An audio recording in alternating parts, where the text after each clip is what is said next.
Hello everyone, and thanks for watching this video.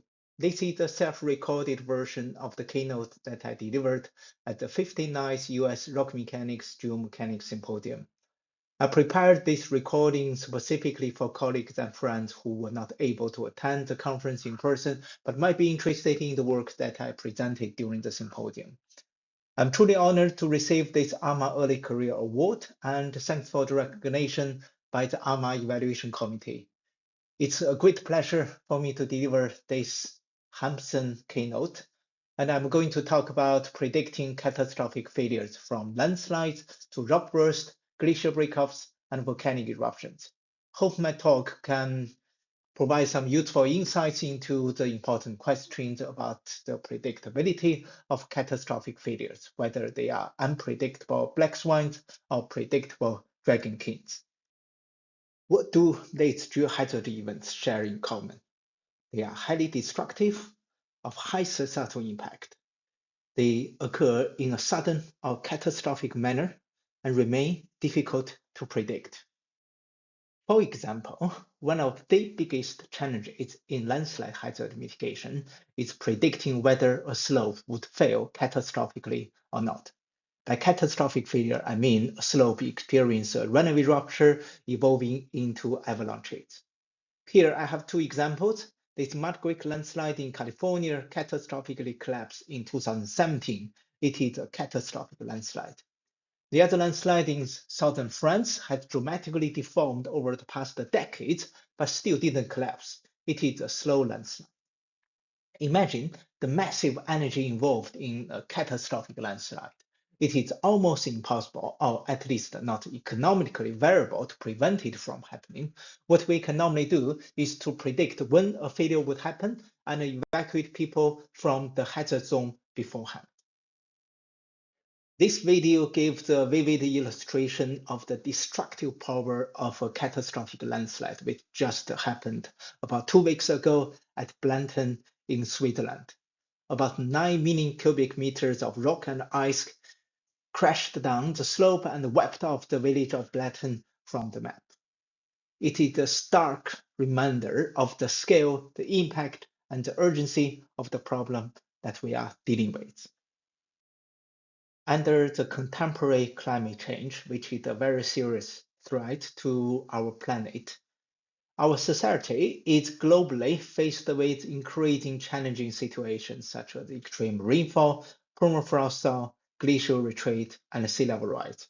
All of these contribute to an increased risk of landslide hazards across the world. As illustrated by this global map, we are literally living on a sliding Earth.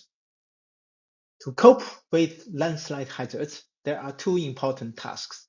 First, we need to closely monitor their movement. Second, we need to forecast their future evolution to support decision-making regarding, for example, evacuation. Over the past decades, substantial advances have been made in landslide monitoring technologies, ranging from ground-based systems to remote sensing technologies, enabling us to observe unstable slopes at high spatial and temporal resolutions. In contrast, relatively limited progress has been made in landslide forecasting. The commonly used standard approach remains Voigt's equation proposed about 35 years ago by Barry Voigt in his seminal Nature and Science papers. In his work, he highlighted the rate-dependent material failure behavior, which can be described by this simple power law equation, expressing that acceleration is a power law function of the rate of an observable quantity, which can be, for example, displacement in the context of landslides. And the exponent alpha defines the degree of nonlinearity. If this alpha value is larger than 1, positive feedbacks exist, which can be understood by calculating the growth rate of the velocity, which will increase as a power law function of the velocity itself if alpha is larger than 1. This will lead to a super exponential dynamic characterized by a finite time singularity.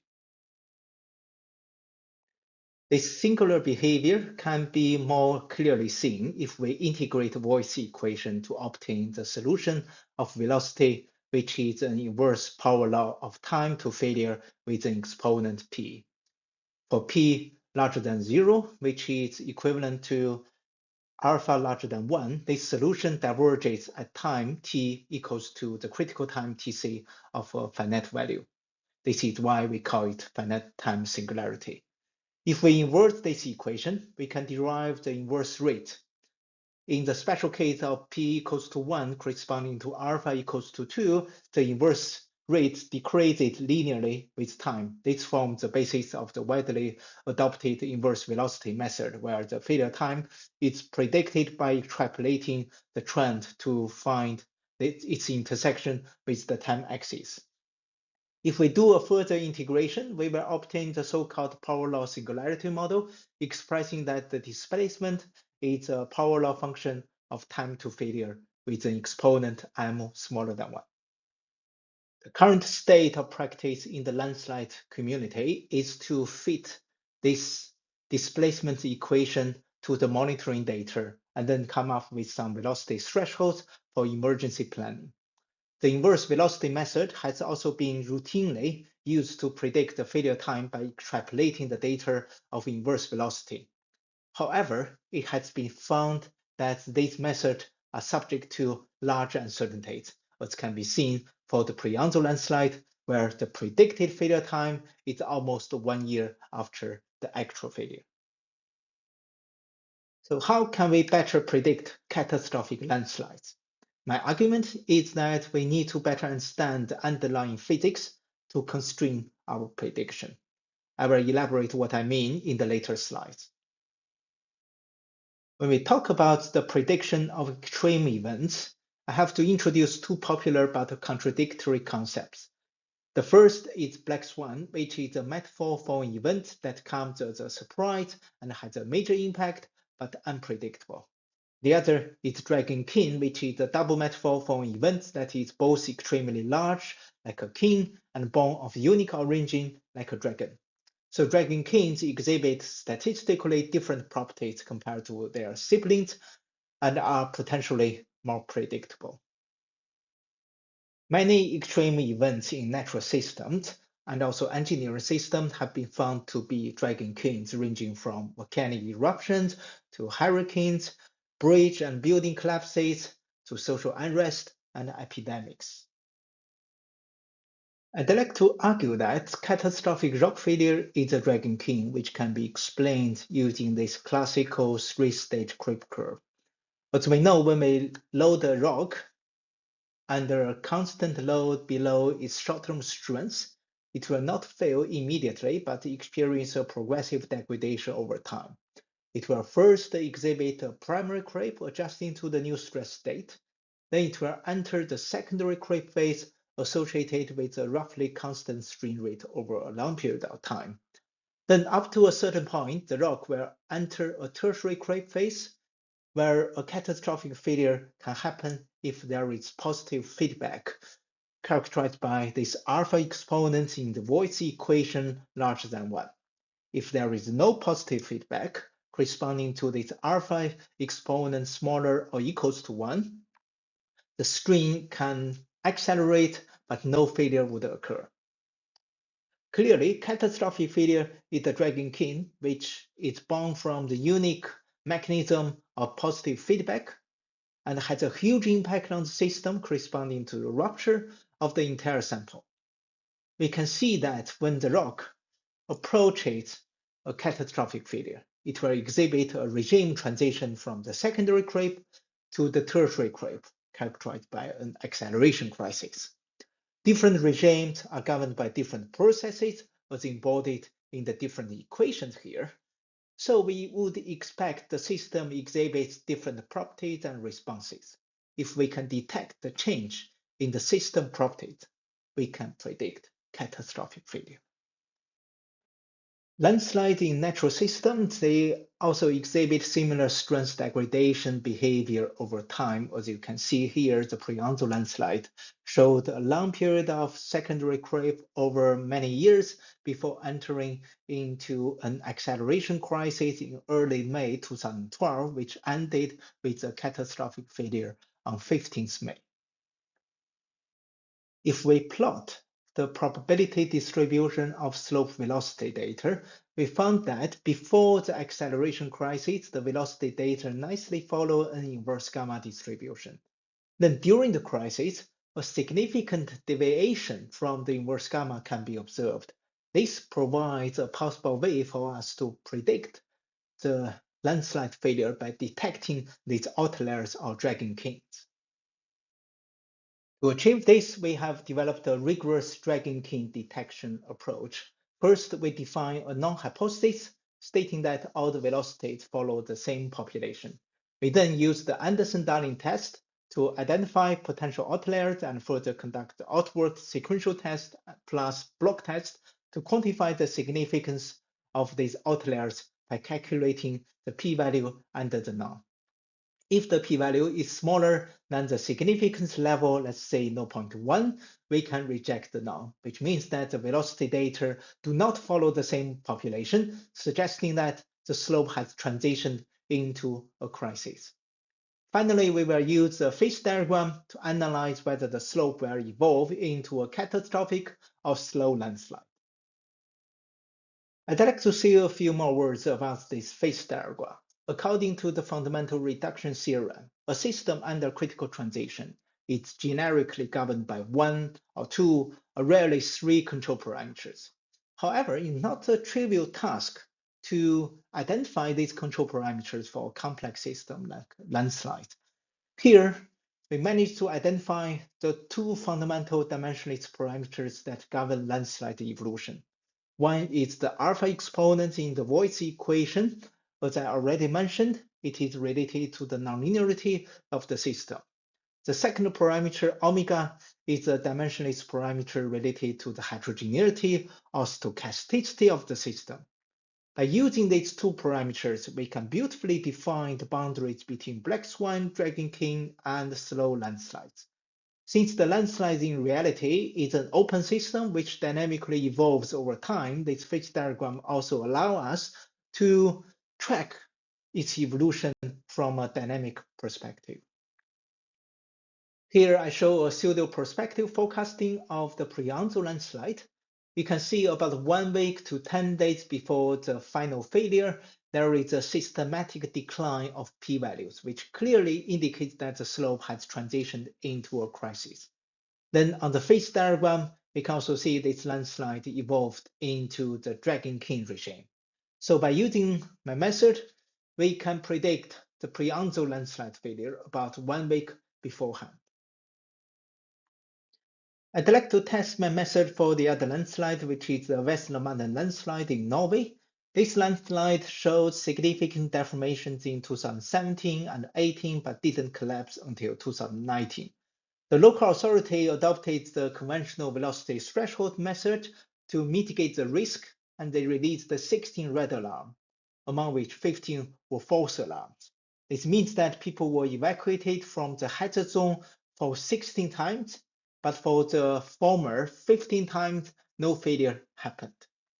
If we plot the velocity distribution, we can notice that the velocity data nicely follow an inverse gamma distribution as well, but not so clear to see whether there is any deviation happening during the crisis. So let's do more quantitative analysis. Here we can see that in 2018, some radar points show p-value drops, but only one radar point dropped below 0.1. We can see the overall p-value dropped below 0.1 in November 2018, which indicates that the slope may have transitioned into a crisis. But when we look at the phase diagram, we can see it is still in the slow landslide regime. It is only after summer 2019 we see systematic p-value drops of more and more radar points, and the overall p-value stayed below 0.1. Especially it is only in the last week before the failure, all the radar points show the p-value declines, which indicates that the slope has globally transitioned into a crisis. When we look at the phase diagram, we can also see it evolved into the dragging king regime. Compared to the velocity threshold method giving 15 false alarms, my approach gives 0 or maximally 1 false alarm depending on whether we adopt the majority rule or strict rule when interpreting the p-value dynamics. Now let's look at another case, which is a moose flu landslide in Switzerland. This landslide has been reactivated in response to the ongoing retreat of the Aletsch Glacier. It exhibits a significant acceleration and deformation in late September 2019, but didn't collapse. If we plot the velocity distribution, we can also see a clear deviation from the inverse gamma distribution during the acceleration crisis. In the forecast analysis, we can see a systematic p-value decline in late September, which means that the slope has entered a crisis. On the phase diagram, we can also see this landslide was indeed in the Dragon King regime at the beginning of the crisis, but later evolved into a slow landslide regime. The deceleration of this landslide was later realized to be because of the buttress offered by the viscous glacier at the toe of the slope. From these different test cases, I hope you would agree with me that real-time forecast of catastrophic landslide is possible. However, you may still question me about whether the method is generally applicable and why inverse gamma, why Dragon Kings. To answer these questions, we need to understand the mechanisms behind these phenomena.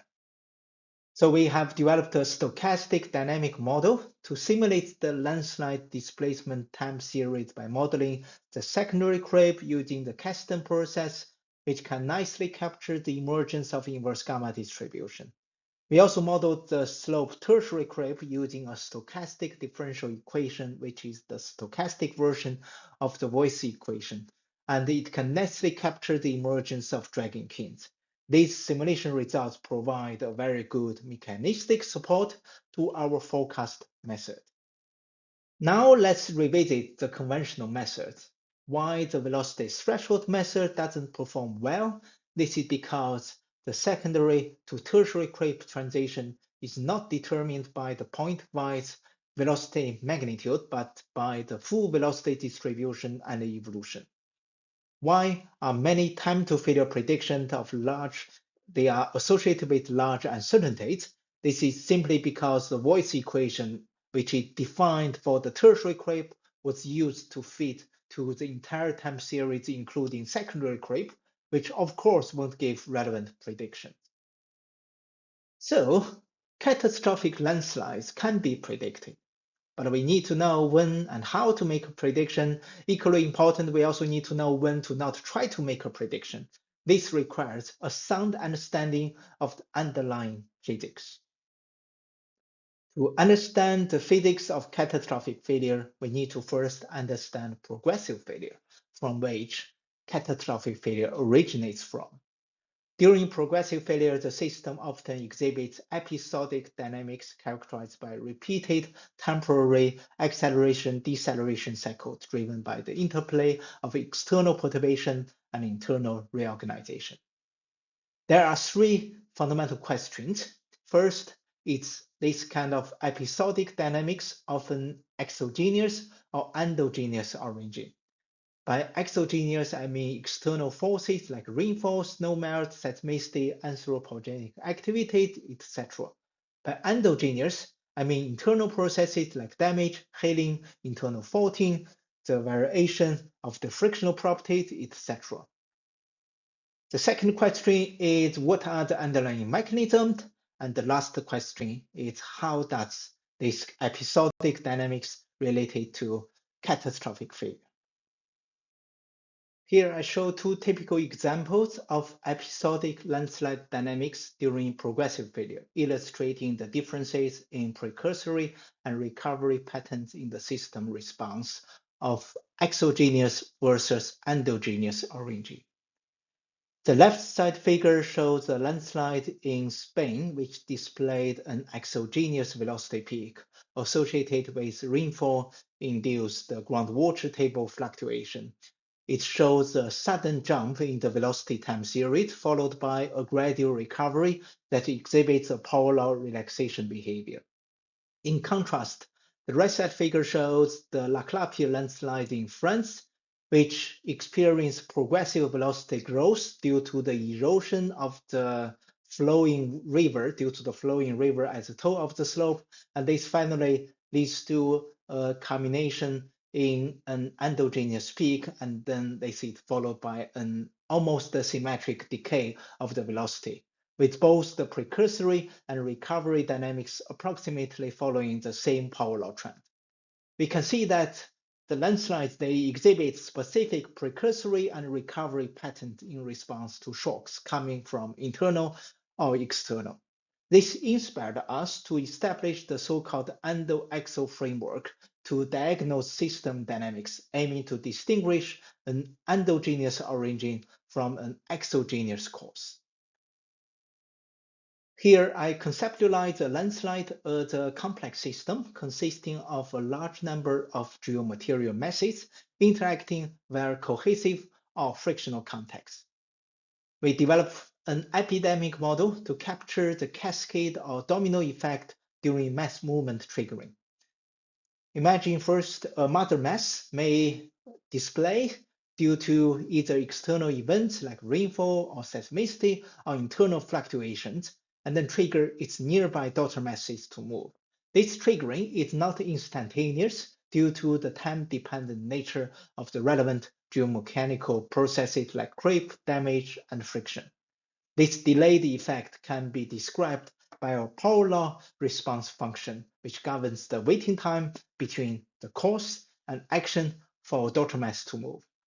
Then these daughter masses themselves could trigger their own daughter masses to move, and so on. Such an epidemic triggering process is essentially a branching process where the average velocity of the system is given by this self-consistent equation. The key parameter in this equation is the branching ratio n, which is the average number of daughter masses triggered by a mother mass. When n is smaller than 1, the system is in the subcritical regime. When n equals to 1, it is critical, and when it's larger than 1, it is supercritical. Based on the analytical solution to this mean field equation of the system velocity, we propose an endo-exo classification according to the origin of disturbance, endo or exo, and the cascading behavior, subcritical or critical.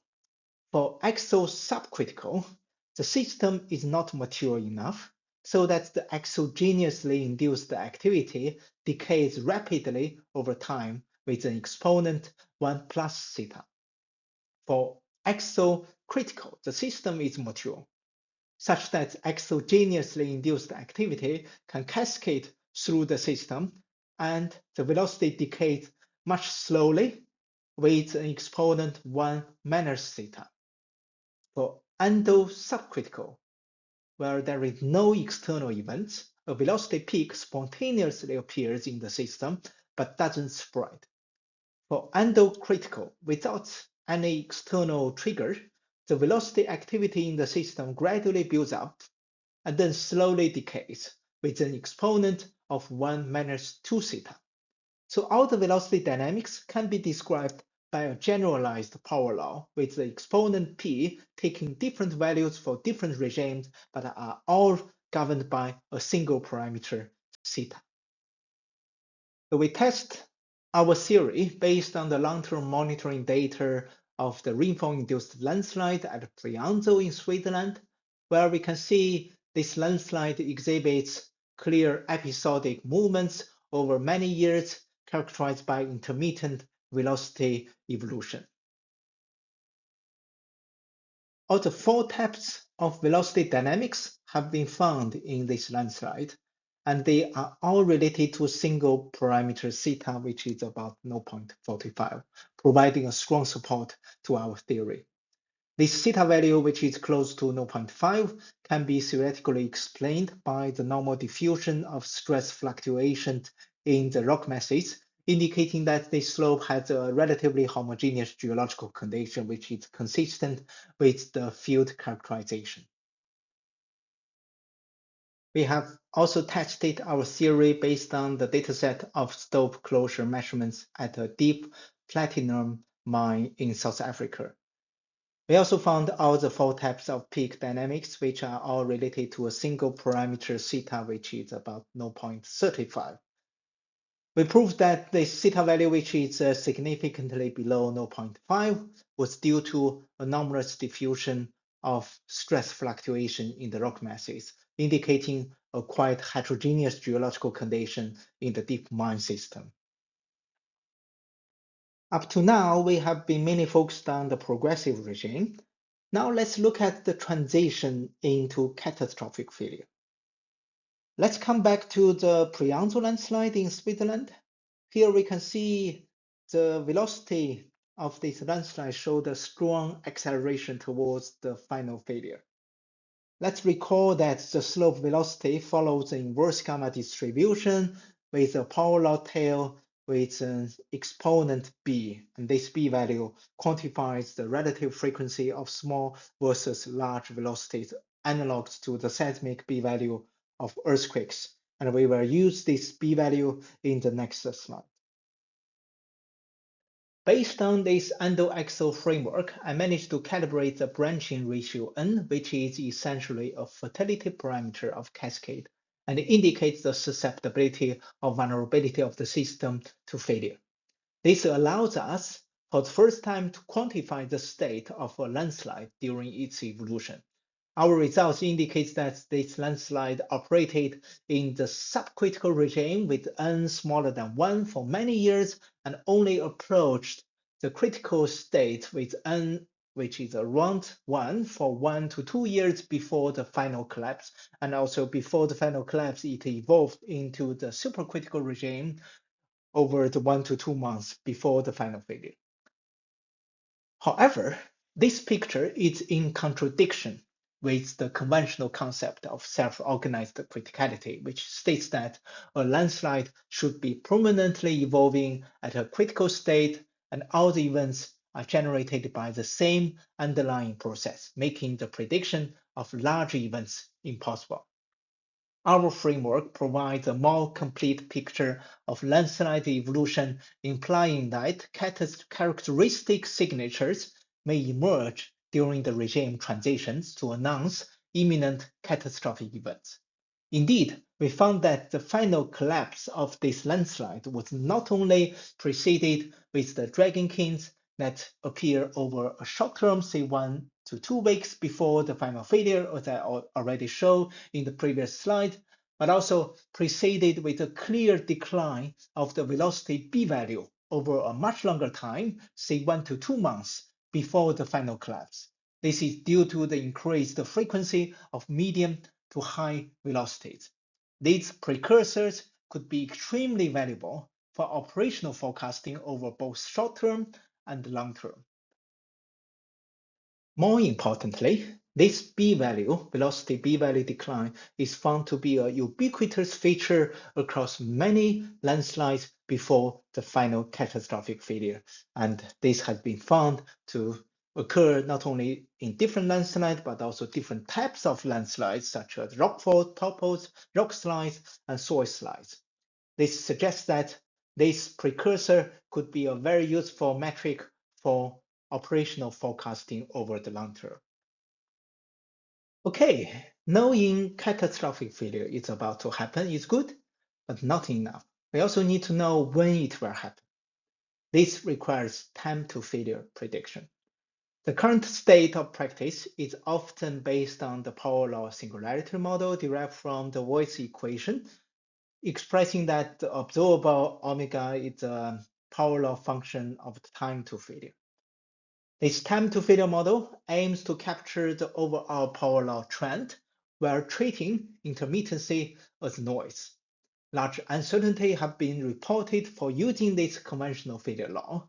One key reason is that the geomaterial ruptures typically exhibit strong intermittency, marked by a sequence of shorter and shorter transient phases punctuated by sudden intense bursts, rather than a smooth acceleration towards the failure as assumed by a simple power law. To address this issue, we propose a generalized failure law based on the log periodic power law singularity model. By mathematically generalizing the power law exponent from real to complex numbers, this model incorporates a log periodic oscillation term decorating the power law trend, so that it can physically capture the intermittent damage and rupture processes in heterogeneous geomaterials. It can effectively transform intermittency from traditionally perceived noise into valuable information to constrain its prediction. It can leverage the intermittency to lock the feet of the model to reduce uncertainty. So the intermittency is not noise. Instead, it is very useful information generated by the underlying physical processes of the rupture in heterogeneous geomaterials. To perform forecast analysis, we have implemented a robust calibration scheme, which includes two steps. First, let's imagine a time series recorded from T0 to T now. We first use the Lagrange method to detect the onset time T1, which is the starting point for the fitting. And then we use the profile likelihood method to calibrate the time to failure model using the data available from T1 to the current time T now. And further, this model can allow us to predict the final failure time TC. We performed the retrospective analysis based on not only the data from landslide, but also rockbursts, the glacier breakoffs, and volcanic eruption. We made a comprehensive comparison of the LPPLS and PLS models by examining their residuals and ASE and BSE criteria, etc., which all suggest that LPPLS model outperforms the PLS model. Note that by employing the ASE and BSE criteria, we have carefully considered the issue that the two competing models have different numbers of input parameters so that we can prevent overfitting. We have extensively tested our new failure model based on a global dataset of 109 geohazard events across 7 continents over the past century, including rock slides, clay slides, tailings dam, rockfalls, rockbursts, ice shelf carving, hanging glacier breakoffs, and volcanic eruption based on different types of monitoring data, including not only displacement, but also rift length, earthquake count, seismic energy release, and gas emission. The model is applicable to different types of data recorded by different types of instruments, such as extensometer, reflectors, tiltmeters, closure meters, satellites, LiDAR, INSAR, GPS, and seismic or geochemical monitoring networks.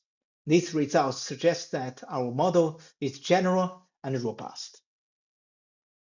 Here I show the results comparing the model performance of the LPPLS model against the conventional PLS model across the entire global dataset. We can see that the evaluation metrics like the normalized root mean square error, normalized ASE and BSE criteria values of the LPPLS model are all consistently smaller than those of the PLS model, providing strong statistical evidence that the LPPLS model outperforms the conventional PLS model. We have further tested this new failure model for pseudo-prospective forecast, where we move the current time T now towards the actual failure time defined as T equals to 0. And for each T now, we predict the failure time TC based on the data available until T now. We can see that for all the cases before T now reaches 0, the predicted TC plateaus around the actual failure time, demonstrating a good predictive power of the model. Very recently, we have launched a geohazard crisis observatory aiming to further deploy our predictive framework for geohazard mitigation under real-time operational conditions. This log periodic signature is not only valuable for forecasting, but also for uncovering the underlying physical mechanism, because this kind of signature is generated by the underlying physical processes.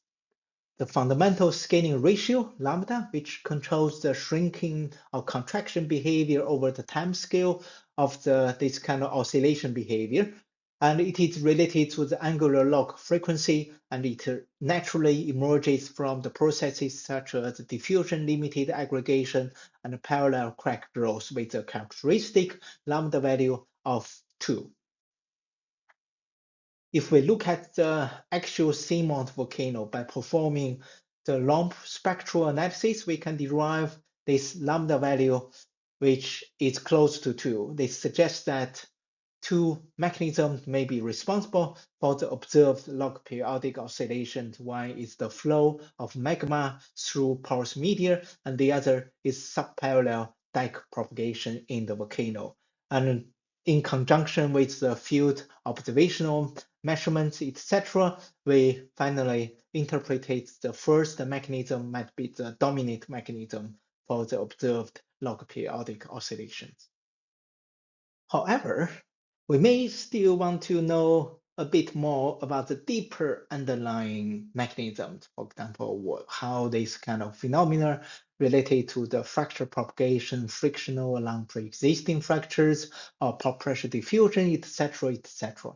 This connects to my next step work, aiming to employing multiphysics models to provide a macrophysical foundation for the statistical physics models.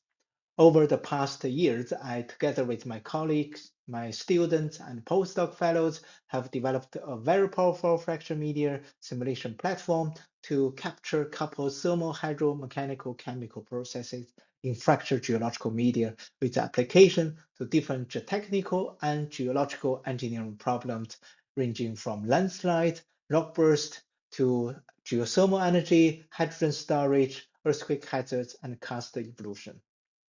By linking multiphysics models with statistical physics models, I hope to gain a much deeper and comprehensive understanding of the different emergent complexities in the geological systems. Here, just show an example of a preliminary attempt in this direction. And here we use the particle finite element models to simulate the entire failure process of landslides from progressive degradation to catastrophic failure. And then we can calibrate the simulated time series using the to the LPP-LS model. This will allow us to relate the different input parameters in the LPP-LS model to the heterogeneity and physical processes operating in the landslide, which drives the progressive to catastrophic failure of the slope. Okay, so some final remarks. My research attacks one of the major challenges, which is forecasting catastrophic events, which becomes more and more important and urgent under the climate change and energy transition, which requires to mitigate extreme geohazards under the extreme weather conditions, and also to extract critical minerals in the deeper and deeper underground. I don't claim that we can predict everything. For many systems, they are intrinsically unpredictable. It is very important to know when a prediction is possible and when it is not. This requires a good understanding of the physics of the system, a good understanding of the limits of predictability. We should aim for probabilistic forecast rather than deterministic forecast. This is because we are faced with large uncertainties in the system, which have not only the aleatoric uncertainties, but also the epistemic uncertainties. The solution to this major challenge is that we need to foster interdisciplinary research, integrating the concept and methods developed in the different disciplines, including mechanics, physics, glaciology, seismology, and volcanology, and material science, etc. This resonates with the spirit shared by Charlie Fairhurst in his keynote talk, where he said that climate change is a very serious threat to the planet, and we need to develop closer linking of geophysics and rock mechanics, and maybe beyond. Finally, before I finish my talk, I'd like to acknowledge my collaborator and also mentor, Professor Didier Sonnet, who has made substantial contribution to the work that I present in this talk. I'm also grateful for the financial support by the funding agencies, including NVE, SNSF, and NSFC on supporting this research over the past years.